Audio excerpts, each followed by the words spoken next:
Hey everybody, this is Lisa, the Quilt Wizard. Today I want to show you how I approach the last zone of a quilt.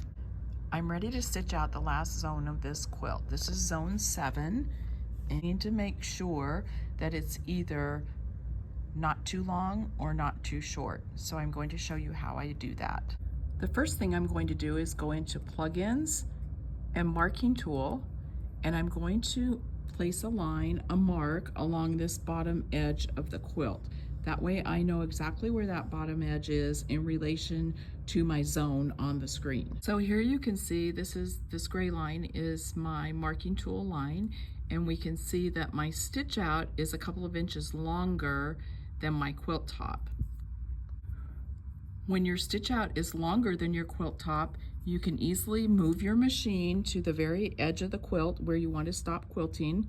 I usually will go just a tiny bit off the edge of my quilt, and then I'll come back to this row of partial diamonds and click it. And what this essentially does is cuts off my safe area so that the machine will not stitch any further than that, and that would be my stitch out. But what if my quilt top was actually longer than my stitch out?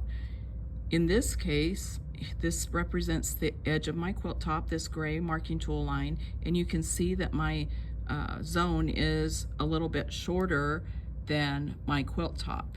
In that case, I would go into Zone Manager,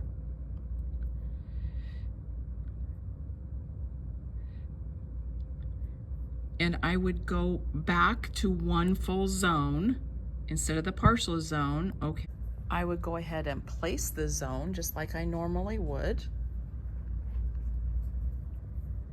And then you can see this gray line here represents my marking tool line and the edge of the quilt, and that my stitching is going to come just barely past that. Hope this helps. If you have any questions at all, please feel free to reach out to me. Happy quilting!